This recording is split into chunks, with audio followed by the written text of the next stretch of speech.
हाथ से हो गई है, इसलिए मैं ब्रह्मलोक तक की आयु, लक्ष्मी, ऐश्वर्य, इंद्रिय भोग जिसको संसारी प्राणी चाहते हैं उनको मैं बिल्कुल नहीं चाहता हूं, क्योंकि मैं जानता हूं अत्यंत शक्तिशाली काल का रूप धारण करके आप उनको ग्रस्त कर लेते हैं। इसलिए मुझे अपने दास के रूप में सन्निधि में रखिए।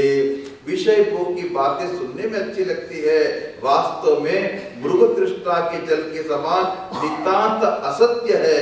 ये शरीर भी जिससे भोग भोगे जाते हैं वो अगणित रोगों का उद्गम स्थान है, जहां कहा वे मिथ्या विषय भोग और कहा यह रोग युक्त शरीर, इन दोनों की क्षण भंगुरता, असारता जानकर मनुष्य इससे क्यों विरक्त नहीं होता है। यह कठिनाई से प्राप्त होने वाले भोग के नन्हे नन्हे मधु बिंदुओं से अपनी कामना की आग बुझाने की चेष्टा करता है। महात्मा लोग दृष्टांत देते हैं, एक मनुष्य गिर गया कुएं में, और कुएं में गिरते गिरते एक बेल जो थी ना क्रीपर, उसको पकड़ लिया और नीचे खड्डे में देखा तो बड़े बड़े दो नाग है, विषधर मारने को तैयार, और कहा चलो ठीक है। ऊपर देखा तो जिस बेल पे लटक रहा था उसको दो चूहा खा रहे थे, वो भी कटने वाला था, और बीच में उस वृक्ष के ऊपर से कुछ मधु टपक रहा था, उसके सीधे मुंह में गिरा। आहा बड़ा मजा आ रहा है, पर दिखता नहीं है, आयुष्य कम हो रही है। एक काला चूहा था, एक सफेद चूहा था, समझ गए ना ये कौन है? दिन और रात, और ये नीचे कौन बैठे हैं? मृत्यु रूपी नाग, और उसके मुंह में किसका आनंद आ रहा है? मधु का आनंद रहा है, वो फ्रेंच फ्राइज खा रहा है। इस प्रकार का आनंद 2 क्षण का है भाई। अब तो उन्होंने कहते हैं कि सेवा के अनुसार आप हमको किसी भी योनि में भेजिए, पर आपके चरण की भक्ति हमारे चित्त में बनी रहे। अब कहते हैं महाराज कि एक मैं चाहता हूं, भगवान ने कहा, अभी प्रसन्न होकर लास्ट में उन्होंने कहा है कि मोक्ष के 10 साधन है, प्रसिद्ध है। मौन, ब्रह्मचर्य, शास्त्र श्रवण, तपश्चर्या, स्वाध्याय, स्वधर्म पालन, युक्तियों से शास्त्रों की व्याख्या, एकांत सेवन, भगवान नाम का जप और समाधि। परंतु जिनकी इंद्रिया वश में नहीं है उनके लिए ये सब व्यापार मात्र हो जाता है, और दंभियों के लिए तो जब तक उनकी पोल नहीं खुलती है तब तक जीवन निर्वाह के लिए साधन बन जाता है। बड़े मौनी बाबा है, पर अंदर क्या चलता है वो मौनी बाबा ही जानते हैं। इस प्रकार से उन्होंने कहा आपकी सेवा के 6 अंग है। देखो, भगवान का करो नमस्कार, भगवान की करो स्तुति, समस्त कर्म को भगवान को अर्पण करो, भगवान की सेवा पूजा करो, चरण कमलों का नित्य चिंतन करो, और लीला कथा का श्रवण करो। श्याम सुंदर की ऐसी बढ़िया बढ़िया कथा है, आप लोगों को क्या बताए। एक कथा हमको एक महात्मा ने ध्यान में देखा था, वो बताया। वो क्या बताया, एक दिन यशोदा माता अपने लाले श्री कृष्ण को और ये कौशल्याम्बा अपने राम लला बाबा बालक को लेके, दोनों देवियां एक बगीचे में चली गई, दिव्य बगीचा में। ये दोनों देवियां मिल गई। आप जानते हैं उद्यान में अगर 2 स्त्रियां मिल जाए तो मौन रहती है, मौन रहती है। अरे भाई मैंने देखा है कहीं भी बात करना शुरू कर देती है, उनको कहीं इंट्रोडक्शन की जरूरत ही नहीं है, हर जगह बात चालू कर देती है। तो लग गई कौशल्याम्बा और अपने यशोदा माता बात करने, और राम और श्याम दोनों खेलने लगे। दोनों बच्चे छोटे छोटे खेलने लगे, और बातचीत में ख्याल आया दोनों को, अरे संध्या का टाइम हो गया, अरे देर हो गई, अब भागो। तो दोनों ने अपने बच्चे का हाथ पकड़ के जल्दी जल्दी घर पहुंच गए। अयोध्या में पहुंच गई ये हमारी कौशल्याम्बा। रोज का नियम था, दशरथ राजा बैठते और रामचंद्र आते, हाथ पांव धोते, मुंह धोते, संध्या बंदन करते, और अपने अलग आसन में बैठ के ब्रह्मार्पण करके फिर भोजन पाते थे, पिता को नमस्कार करते थे। आज तो कोई क्रम ही बदल गया, आए सीधे, न आसन पे बैठे, न हाथ धोया, न मुंह धोया, सीधे आके दशरथ की गोद में बैठ गए। अब देखा ये पहली बार हमारा राम ऐसा क्यों कर रहा है, दाढ़ी खींचने लगे और न भोग लगाया, डटाडट खाना शुरू कर दिया। अब तो दशरथ को आश्चर्य हुआ कि एक दिन में मेरे राम को क्या हो गया। और वहां नंद बाबा के घर में तो कभी दूसरी थाली लगती नहीं थी, श्याम उनके गोद में बैठ के हर रोज खाना खाता था। आज तो वहां वो नया दृश्य, उनका जो बेटा स्नान किया, हाथ पग धोया, पिताजी को नमस्कार कह रहे, खड़ा रह गया, हमारी थाली अलग लगाओ। अब नंद बाबा देखो इतना साल से तो मेरी थाली में खाता है, आज अलग तो क्या दिख रहा है। दोनों यहाँ वहां दशरथ सोचे और यहाँ नंद बाबा सोचे ये हमारे लाला को क्या हो गया। तब भूल मालूम पड़ गई, एक्सचेंज हो गया था। इस प्रकार की लीला कहीं शास्त्रों में नहीं है, पर महात्माओं की चित्त में लीला पूर्ण होते हैं और नई नई लीला लेके क्वचित गायती, कभी गाते हैं, हंसती, भगवान की लीला देख के हंसते हैं। भगवान चले गए इस भावना को कर कर हंस रोते हैं, हरे जगतपति नारायण नाम को पुकारते हैं। ऐसे जो भगवान के भक्त है, ऐसे भक्त जनों का हमें संग मिले।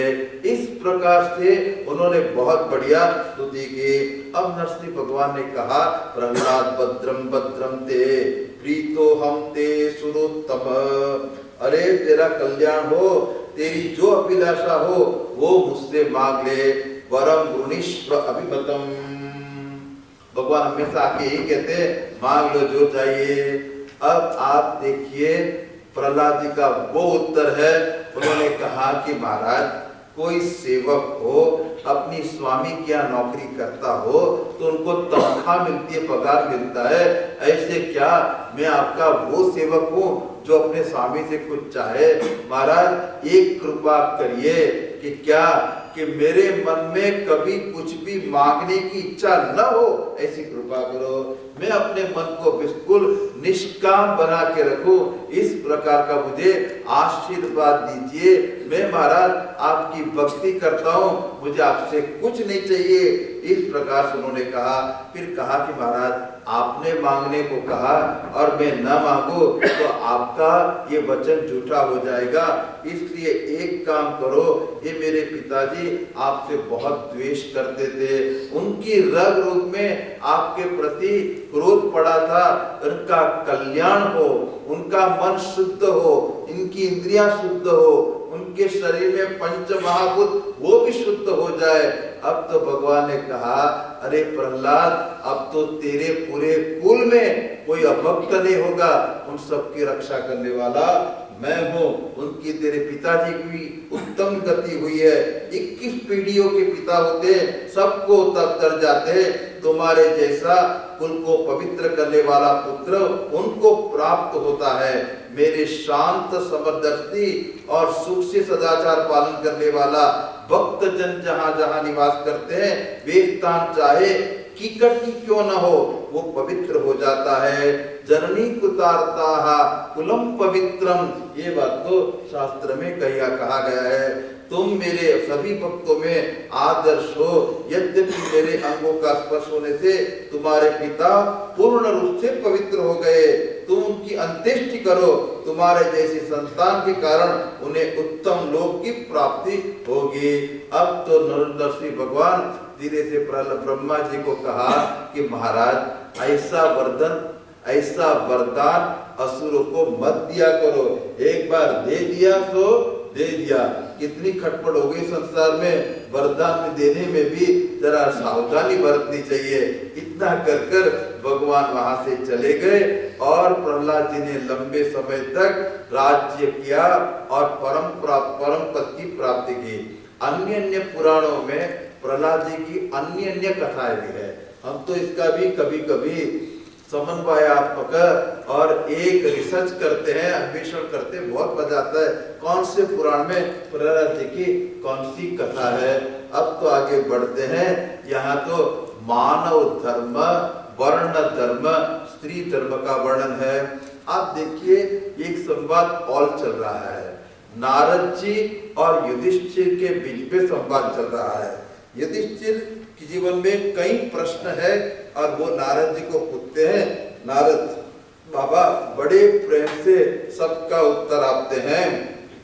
अब तो उन्होंने पूछा कि महाराज वर्ण और आश्रम का सदाचार के साथ मनुष्य को सनातन धर्म का मैं श्रवण करना चाहता हूँ, क्योंकि धर्म से ही मनुष्य को ज्ञान मिलता है, भगवत प्रेम और साक्षात परमेश्वर की प्राप्ति होती है।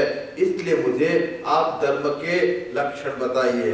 यहाँ तो उन्होंने धर्म के 30 लक्षण बताए। देखो तो हमें मिलो तो गोरखपुर की अपने गीता प्रेस गोरखपुर की श्रीमद् भागवत 2 खंड में छपी हुई मिलती है। मैं बार कहने का भूल गया, बाकी जहाँ मैं भागवत करता हूँ तो वहां से मंगवा लेता हूँ और जितने यजमान है उनको वो दे देता हूँ। घर में जाके पढ़े और समझे और आनंद ले भागवत का। मैं भारत में भागवत करता हूँ तो मेरी दक्षिणा में मांग लेता हूँ सबसे। मेरी दक्षिणा क्या है मालूम है? सुनने के बाद पूरी भागवत संस्कृत ना आता हो तो हिंदी जो अनुवाद है एक बार पढ़ जाना, यही मेरी दक्षिणा है। और लोग आके कह जाते महाराज हमने पूरा पढ़ लिया, बहुत आनंद आएगा।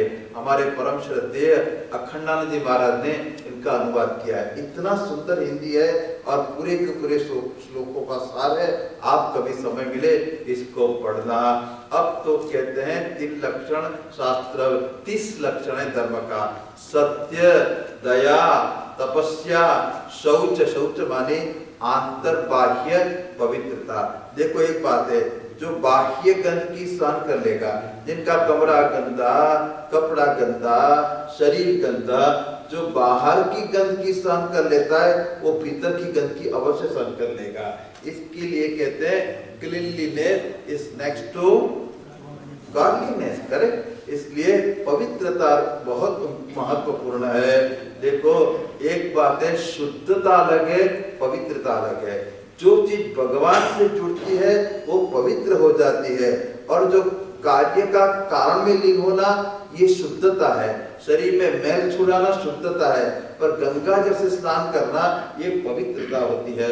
आप यहाँ भले अमेरिका में रहो, पर सुबह सुबह ऐसे चिंतन करो भगवान की पूजन में बैठने के पहले, अरे मैंने एक गोता लगाया हर हर महादेव करके हरिद्वार में को कहा, वो हर की पौड़ी में तो एक गोता लगा दिया, एक लगा दिया काशी में मणिकर्णिका घाट पर। इस प्रकार से मानसिक स्नान करोगे तो भी पवित्र हो जाओगे। एक फायदा उसमें ठंडी नहीं लगेगी आपको, फायदा ये हो जाएगा। हाँ, मैंने देखा लोग स्नान करने जाते हैं ऋषिकेश में, इतनी ठंडी होती है। मैं तो स्नान करने सचमुच नहीं जाता, मेरे ठंडी नहीं सहन होती है। मेरे सब शिष्य स्नान बैठी है रहते हैं, सब शिष्य स्नान करने जाते हैं तो मेरे मन में दुख होता है, नहीं जा रहा होता, तो मैं कहता हूँ जाओ पापियों स्नान करो, मैं पापी नहीं हूँ, मैं क्यों स्नान करने। वह लोग स्नान करने जाते हैं। मेरे बाबा जी को भी देखा, स्नान करने के लिए जल्दी हिम्मत नहीं होती, इतना ठंडा पानी है, धूप में बैठे थे 1-2 घंटा गर्म होता है, फिर राम राम राम, फिर ऐसी डुबकी लगा के आते हैं, फिर राम नहीं राम राम राम राम राम राम से हो जाता है, शेकिंग राम हो जाता है। क्यों? इतनी भारी ठंडी है वहाँ, और बड़ा आनंद है, रिफ्रेशिंग बात। If you take Ganges shower is different, इतना आनंद आता है। एक बार डुबकी लगाओ, एक पूरा डूब, हमारे यहाँ ऐसा नियम है कि गंगा जी में स्नान करो, पूरा डूब जाना चाहिए, बाल भी नहीं दिखना चाहिए, इतना डुबकी लगाना चाहिए। और जिनके नाम से लेना है उनके एक का नाम लेकर डुबकी लगाना चाहिए। अगर 70 आदमी घर में है, 70 सबके लिए एक डुबकी मारोगे तो तुम्हारा दूसरे दिन भंडारा हो जाएगा।